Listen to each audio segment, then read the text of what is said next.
मिनश्शैतानिर्रजीम बिस्मिल्लाहिर्रहमानिर्रहीम अल्हम्दुलिल्लाहि रब्बिल आलमीन अर्रहमानिर्रहीम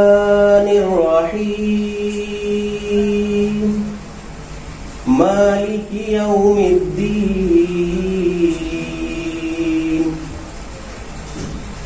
इय्याक नअबुदु व इय्याक नस्तईन इहदिनस सिरातल मुस्तकीम सिरातल लज़ीना अनअमता अलैहिम गैरिल मग़दूबि अलैहिम वलद्दाल्लीन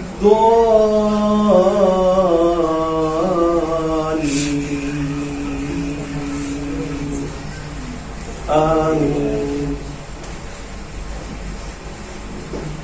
अभी मैंने आपके सामने कुरान शरीफ की सूरह फातिहा की कुछ आयतें तिलावत की हैं।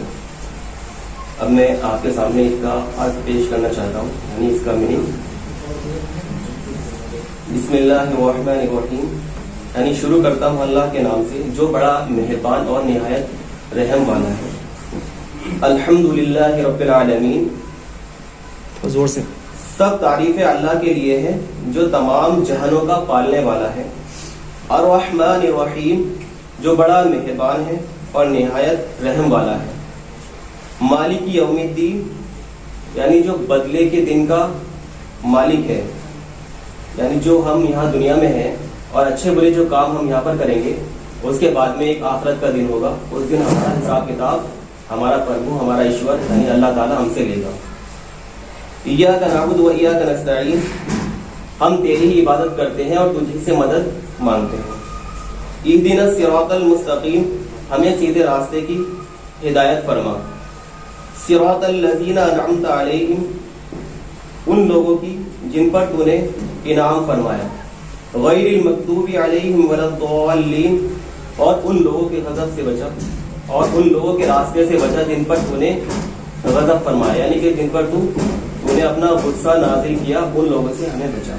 सल्लल्लाहु अलैहि वसल्लम। जिया भाई ने क्विज के बारे में आपको बता ही दिया कि हम आज संडे में करते हैं। छोटे छोटे बच्चे जो स्कूलों में जाते हैं, खास कर ये उन्हीं के लिए है। अब आप भी स्कूल जाते हैं, हालांकि उनसे थोड़े बड़े हो गए, लेकिन इस्लाम की जो बुनियादी तालीमें हैं वो सबके लिए बराबर है। और जब बड़े हो जाते हैं तो उनकी जिम्मेदारी थोड़ी और बढ़ जाती है कि वो खुद भी सीखे, या वो खुद जितना सीखते हैं अपने छोटे भाई बहन को उतना ही सिखाएं और उससे ज्यादा सीखने की कोशिश करें। अब चूंकि ये हमारी मुहिम है जो चल रही है मजबूत खानदान और मजबूत समाज के उन्वान से, इसीलिए हमने आपके दरमियान में कुछ 20 सवाल मुंतखब किए हैं जो खानदान से ही मुताल्लिक है। तो आज हम अपनी क्विज का आगाज सबसे पहले करते हैं कि पहला कलमा तर्जुमे के साथ किस किस को याद है। मुझे पता है कि याद तो बहुत सारों को होगा, लेकिन कौन सही तरह से सुना पाएगा? ठीक है जी, बताइए पहला कलमा तर्जुमे के साथ।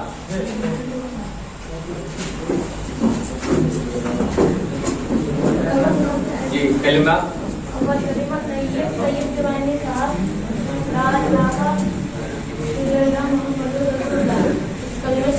तर्जुमा ये है, नहीं है कोई माबूद सिवाय अल्लाह ताला के और हज़रत मोहम्मद मुस्तफा अल्लाह के सबसे बड़े रसूल। माशाल्लाह, काफी बेहतर जवाब है। एक दो वर्ड इन्होंने बढ़ा दिए हैं, लेकिन उसके बावजूद ये क्लैपिंग की मुस्तहिक है। आप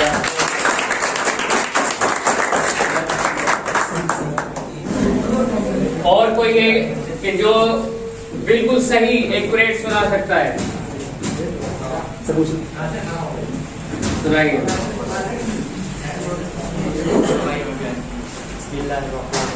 जोर से। कलमा तैयब तैयब माने पाक ला इलाहा इल्लल्लाह मुहम्मदुर रसूलुल्लाह सल्लल्लाहु अलैहि वसल्लम। नहीं कोई माबूद सिवाय अल्लाह के और मोहम्मद सल्लल्लाहु अलैहि वसल्लम अल्लाह के रसूल। माशाल्लाह, बहुत अच्छे, जबरदस्त।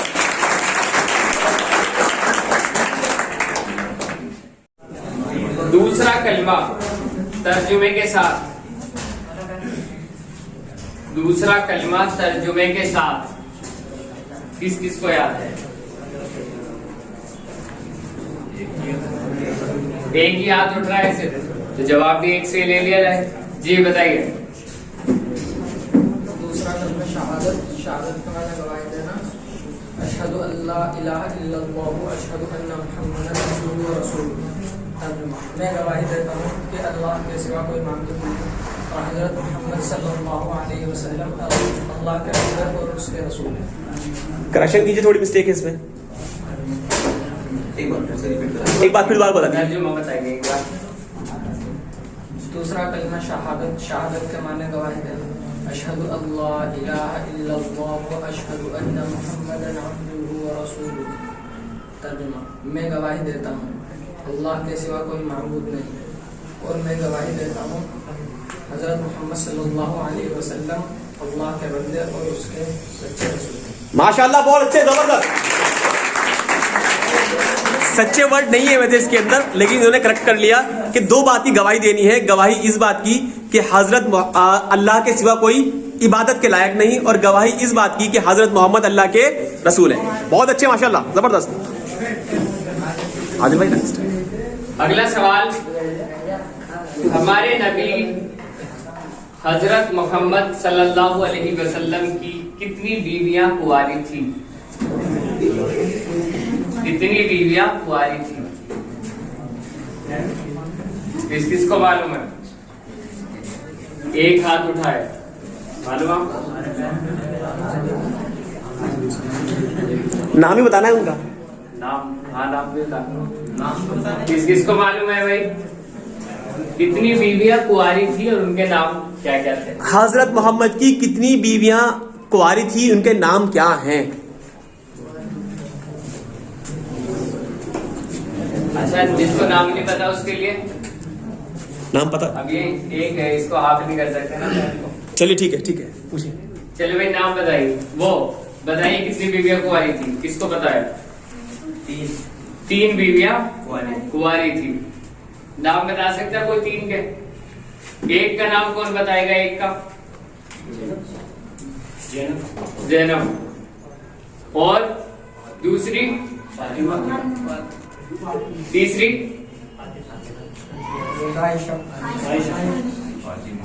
अब मैं पूछूं कि इनमें बीवियां, ये तीन नाम है, जैनब, फातिमा, आयशा, इनमें बीवी कौन सी थी? सर हजरत आयशा। तो ये दो नाम कौन से थे, किसके थे ये दो नाम? तो सवाल तो मैंने बीवियों का किया, जवाब बेटियों में आ रहा है। जैनब बीवी भी थी, दो बीवी जैनब भी थी। कुंवारी की बात कर जी। तो भाई ये जवाब तो नहीं आ पाया, ये जवाब गलत है, गलत जवाब है बिल्कुल। हजरत मोहम्मद सल्लल्लाहु अलैहि वसल्लम की वाहिद एक ही बीवी कुंवारी थी, जिनका नाम है हजरत आयशा। हजरत आयशा। चलिए नेक्स्ट। अगला सवाल हम आपसे करते हैं कि हमारे लिए एक शौहर और बीवी के लिहाज से आइडियल मिसाल किस जोड़े की है? यानी कि एक बेहतरीन शौहर और बेहतरीन बीवी हमारे लिए कौन थे? ऐसे आइडियल शौहर और बीवी का नाम बताइए, या आइडियल जोड़े का नाम बताइए। हाथ रेस की से मालूम हो? कोई बात नहीं, गलत हो जाएगा। गलत बात नहीं बेटा, गलत ही होगा। आप हाथ उठाइए, किस किस को पता है? जिसको पता है हाथ रेस कीजिए। बताए, हाथ उठाइए। कंफ्यूजन हो तब भी उठाइए। हाँ जी बताइए। हजरत अली और हजरत फातिमा। हजरत अली और हजरत फातिमा, माशाल्लाह, बिल्कुल सही जवाब।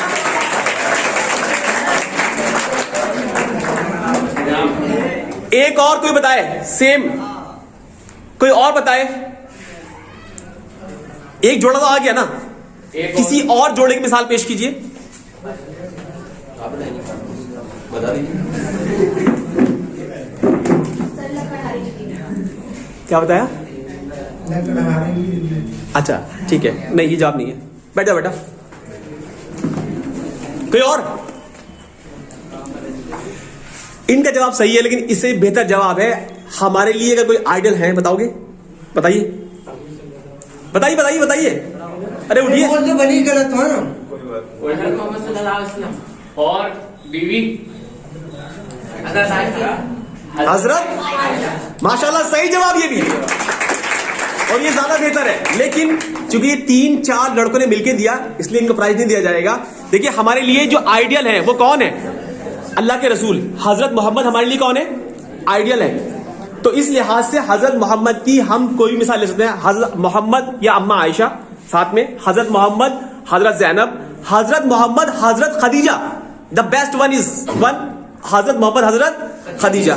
लेकिन हजरत अली और हजरत फातिमा भी हमारे लिए आइडियल हो सकते हैं। इसीलिए इनके लिए एक बार जोरदार तालियां, माशाल्लाह बहुत अच्छे। अगला सवाल, औलाद पर सबसे पहले अच्छे बर्ताव का हक किसका है? यानी कि कोई एक औलाद है, बच्चे हैं, सबसे पहला शख्स जो है जिसके लिए हम अच्छा बर्ताव करते हैं या करना चाहिए वो किसका हक है? कौन है वो? सर पूछिए। बहुत सारे हाथ उठ रहे हैं। ये नहीं बच्ची, माँ बाप का, ठीक है कोई बात नहीं। और बताइए। माँ का, माशाल्लाह बिल्कुल सही जवाब। चलिए अगला सवाल हम आपसे करते हैं। हजरत मोहम्मद सल्लल्लाहु अलैहि वसल्लम का पहला निकाह किस खातून से और कितनी उम्र में हुआ? हजरत मोहम्मद सल्लल्लाहु अलैहि वसल्लम का पहला निकाह किस खातून से हुआ और कितनी उम्र में हुआ?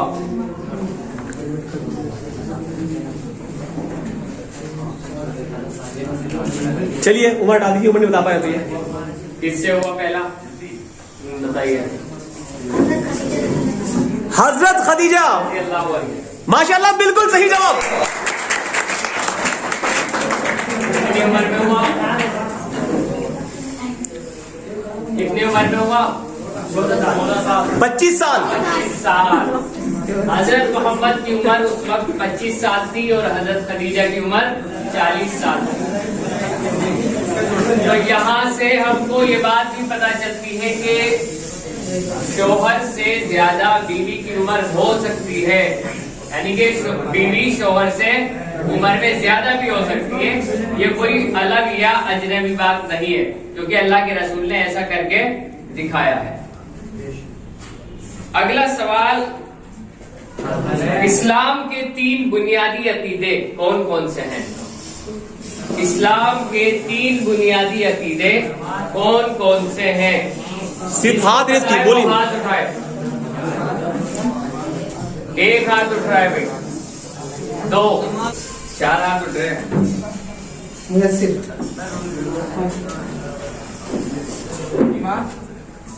नमाज, रोजा। चलिए फिर बताइए जी। कुरान, रोजा और माँ बाप की इज्जत। और कोई बताइए। नमाज, रोजा, ज़कात। नहीं, और कोई? नमाज, रोजा, हज। और कोई? इस्लाम के 3 बेसिक कंसेप्ट या बुनियादी अकाइद या नजरियात जिन्हें हम कहते हैं वो 3 हैं। नंबर 1 तौहीद, नंबर 2 रिसालत और नंबर 3 आखिरत।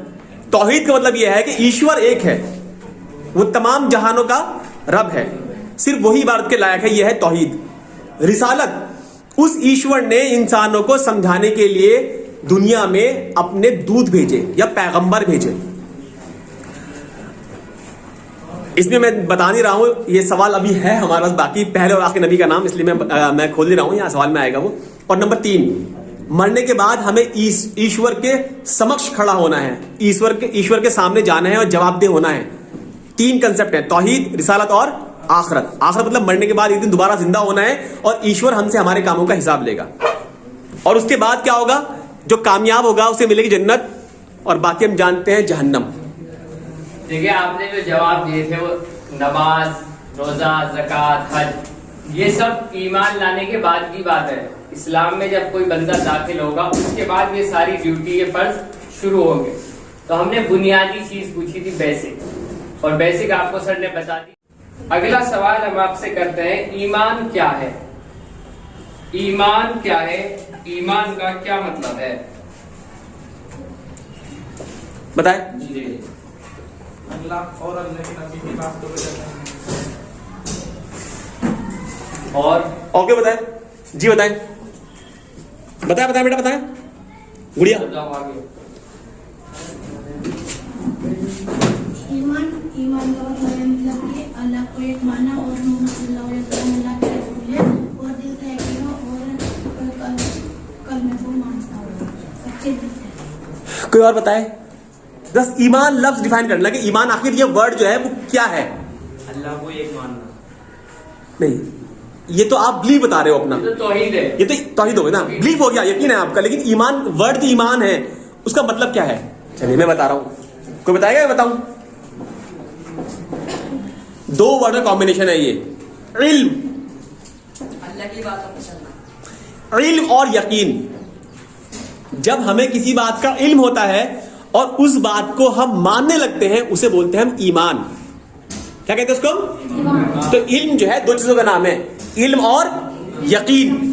कि आप ईमान उसे कहते हैं जिस बात की आपको नॉलेज है, उस नॉलेज पे आप बिलीव करते हैं, इसे बोलते हैं हम ईमान।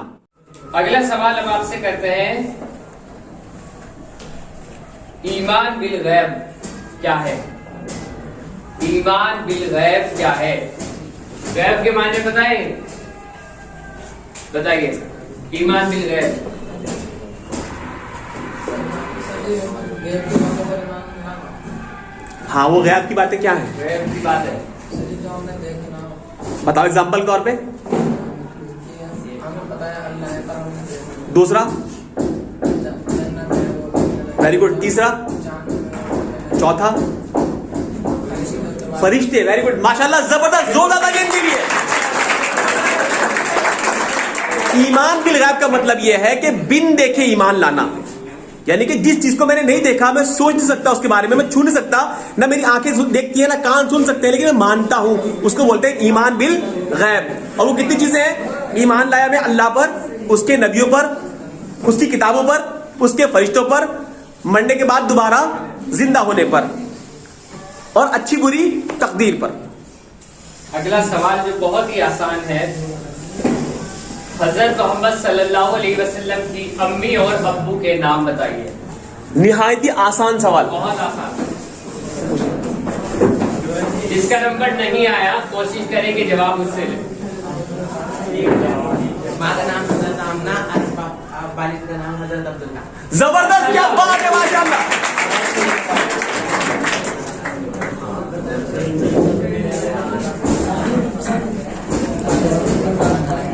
नेक्स्ट, अगला सवाल, अल्लाह के 5 नबियों के नाम बताइए। अल्लाह के 5 नबियों के नाम बताइए। हाँ, ऐसे नहीं बोलना भाई, मन में सोचना है, वैसे बोलना नहीं जोर से। सर पूछिए। तो हाथ उठ रहे हैं। हजरत ईसा, जी, हजरत ईसा, हजरत यूसुफ इस्लाम, हजरत दाऊद और मोहम्मद सल्लल्लाहु अलैहि वसल्लम। माशाल्लाह, जबरदस्त, क्या बात है, बहुत अच्छी भाई। आपकी एज के लिहाज से पहले और आखिरी नबी का नाम बताइए, और दुनिया में कुल कितने नबी आए? बोलना नहीं, ऐसे बोलना नहीं। सबसे लास्ट में ना, हाँ बताइए। ठीक है, पहले नबी, पहले हजरत आदम अलैहिस्सलाम और आखिरी हजरत मोहम्मद सल्लल्लाहु अलैहि वसल्लम। माशाल्लाह, बहुत अच्छे, माशाल्लाह, जबरदस्त।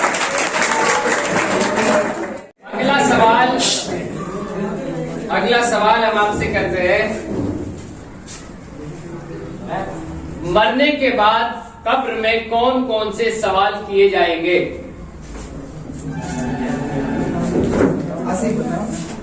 तुम्हारा रब कौन है, तुम्हारे नबी का नाम क्या है, और तुम्हारा इस्लाम क्या है, दीन के बाद दीन क्या है, तुम्हारा दीन क्या है। माशाल्लाह, बहुत अच्छे, सही जवाब। बिल्कुल सही है। अगला सवाल,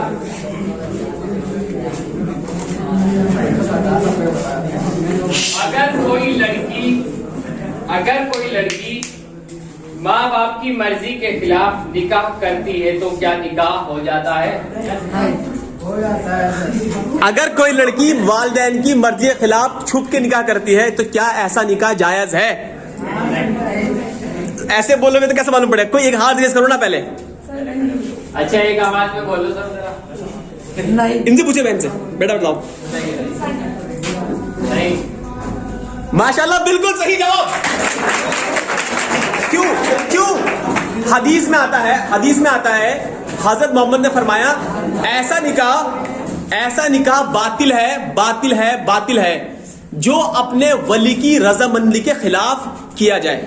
दूसरी हदीस में आता है निकाह अलल ऐलान करो, चोरी छुपे नहीं। समाज को बताओ कि ये लड़की मेरी बीवी है। चोरी छुपे गुनाह होते हैं, निकाह नहीं होते। नेक्स्ट सवाल। अगला सवाल, एक लड़का और लड़की का आपस में दोस्ती और मोहब्बत करना कब जायज है? एक लड़का और एक लड़की आपस में दोस्त और दोस्ती कर सकते हैं और मोहब्बत कर सकते हैं, ये कब जायज हो सकता है?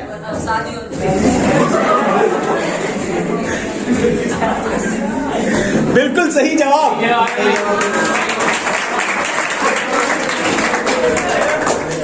इसका एक ही तरीका है कि आपस में निकाह करें।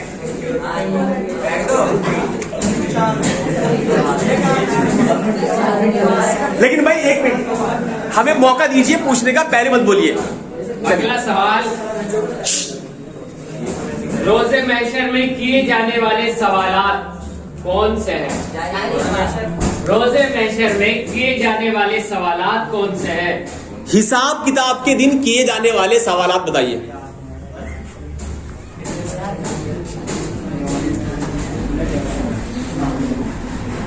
जी सर,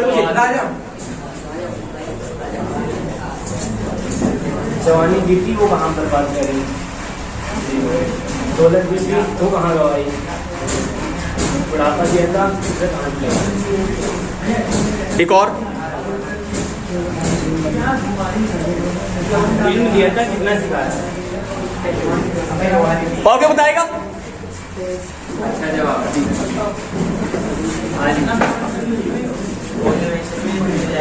जवानी दी थी वो कहाँ पर बात करी, और जी दौलत दी थी वो कहाँ पर बात करी, और आपने वो कहाँ पर बात करा।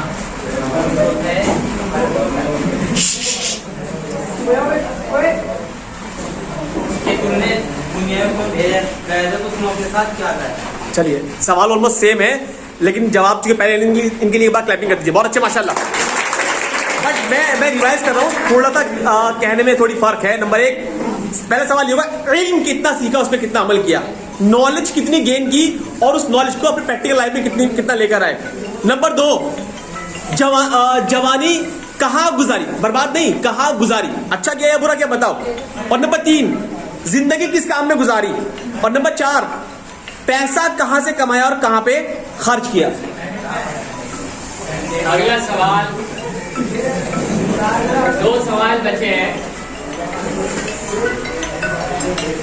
और उसमें जो हम सेकंड लास्ट क्वेश्चन करते हैं वो ये है कि हलाला किसे कहते हैं, क्या हलाला करना जायज है या नहीं? हलाला किसे कहते हैं, हलाला करना जायज है या नहीं? नहीं सर, पहले पूछिए हलाला किसे कहते हैं, फिर हलाला किसे कहते हैं बताइए। सर चलिए आप, ठीक है बेटा, कोई बताओ। और सर पूछिए, बैठे बेटा। जब किसी जब तलाक हो जाता है और किसी आदमी से दोबारा शादी करनी पड़ती है तो पहले किसी और से शादी करनी पड़ती है, उसके बाद निकाह होता है। ठीक, अब सवाल, अगला क्वेश्चन ये था कि ये जायज है नहीं? नहीं जायज, बिल्कुल गलत। सुन लीजिए, जायज नहीं है। इस्लाम में हलाल जैसी कोई चीज नहीं है, कोई चीज इस्लाम में हलाल जैसी एग्जिस्ट नहीं करती। ये लोगों ने खुद से ट्रेंड बनाया हुआ है, ये एक बहुत बड़ा गुनाह है। साहबा इकराम कहते हैं ऐसा करने वाले को हम गुनाह करने वाला, जिना करने वाला समझते थे। ये सवाल, डोंट माइंड, बैठ जाओ, ये सवाल सिर्फ इसलिए किया गया है ताकि हमें नॉलेज हो जाए। जब मिसकंसेप्शंस होती हैं तो फिर गलती करता है इंसान। खुदा ना खाते जब सिचुएशन आती है तो पता नहीं है तो कुछ भी करा ले समाज फिर हमें। अगर मुझे पता होगा जायज क्या है, नाजायज क्या है, तो फिर मैं सिर्फ वही काम करूंगा जो काम क्या है, जायज है। आखिरी सवाल है भाई, तलाक का इस्लामिक तरीका क्या है? तलाक देने का इस्लामिक तरीका क्या है? और इसका जवाब जो देगा, अच्छी तरीके से जो समझाएगा, उसके लिए 500 रुपीज का इनाम है इस्लामिक क्विज की तरफ से। जो सही जवाब देगा उसको 500 रुपए इनाम मिलेगा। सर पूछिए, पहले बच्चे पूछ कितने बच्चे हैं यहाँ पर? इन्होंने जवाब दिया ना अभी जी। क्या यही तरीका है या और तरीका है? यही तरीका है। चलिए मैं पहली बात करता हूँ। पहली बात देख लीजिए,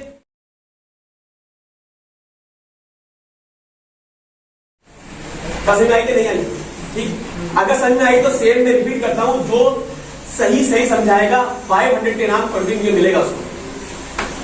अगर जो शोहर और बीवी में कुछ लड़ाई झगड़ा हो जाए, शोहर और बीवी में अगर कोई लड़ाई झगड़ा हो जाए तो पहले उसको बैठकर सुलझाए, बैठकर उसको अपना आपस में बीवी के साथ मिलके उसको समझाए। और अगर तब भी ना माने तो उसके घर वालों को, उसके भाई को, या कोई जो उसके घर का जिम्मेदार हो, अपने घर के जिम्मेदार को बिठाकर सुलह करवाए। तब भी ना माने तो बीवी को पीट सकते हैं।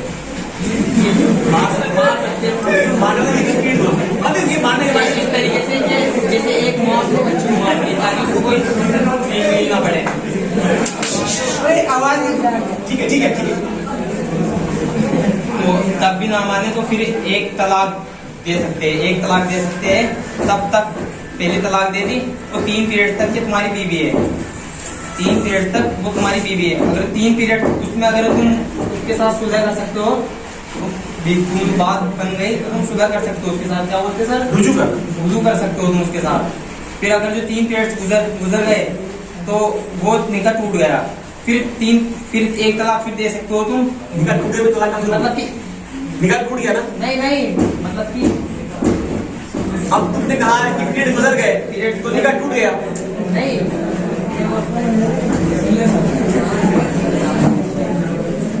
दो बातें कही ना आपने। एक तो ये कहा आपने कि आपने कहा तो रुजू कर लेगा, रुजू नहीं करेगा तो ऑटोमेटिक टूट जाएगा निकाह।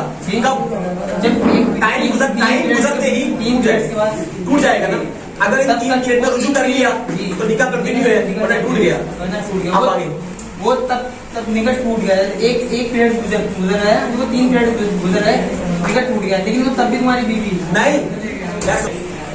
अगर हस्बैंड वाइफ में झगड़ा हो जाए तो पहले तो आपस में बैठ कर सुन जाए। अगर ना सुन जाए तो अपने घर के बड़ों को बताए जो आपको जिम्मेदार है। अगर शोहर की गलती है तो शोहर झूठ जाए, अगर बीवी की गलती है तो बीवी झूठ जाए। अगर दोनों की गलती है तो कोई बड़ा बताए उन्हें कि तुम दोनों की गलती है, तुम दोनों आपस में माफी मांग सकते हो। अगर नहीं, दोनों की नहीं बनती तो फिर मतलब कि तलाक दे सकते हैं। तलाक कौन देगा? शोहर देगा। 3 पीरियड के अंदर शोहर बीवी देंगे और 3 पीरियड के बाद वे निकाह से बाहर हो जाएंगे। फिर दूसरा आएगा, आप निकाह से बाहर हो गए तो क्या करना पड़ेगा? निकाह से बाहर हो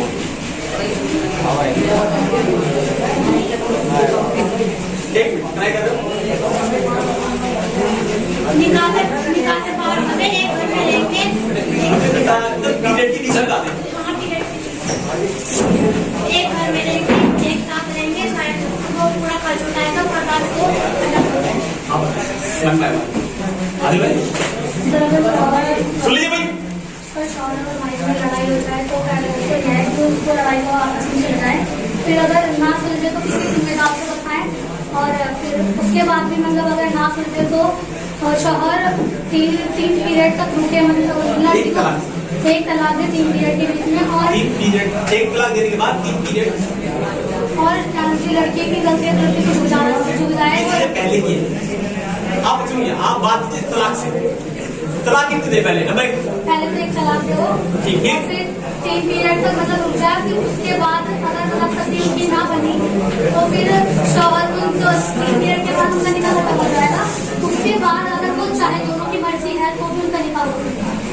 ठीक है, फिर निकाह हो गया, इसके बाद हो गया। उसके बाद फिर अगर मतलब उनकी किसी उसे शौहर मर जाए या कुछ हो जाए, सर इधर देखिए, चलिए किसी सुनिए भाई, तो वे 1 तलाक दे सकते हैं। जैसे पहले तो बड़े को बुलाएंगे, बड़े को बुला के अगर फिर ना माने तो 1 तलाक दे सकते हैं। फिर तलाक देने के बाद 3 इंतजार करेंगे, या अगर वे उनकी सुलह हो गई फिर तो वे तलाक हो जाएगी, फिर तलाक हो जाएगी। एक यकीन रखिए, फिर तलाक हो जाएगी। फिर अगर वे चाहते हैं एक दूसरी मेहर के साथ रिश्ता कर सकते हैं, दूसरी मेहर के साथ रिश्ता कर सकते हैं। चलिए कोई बात नहीं।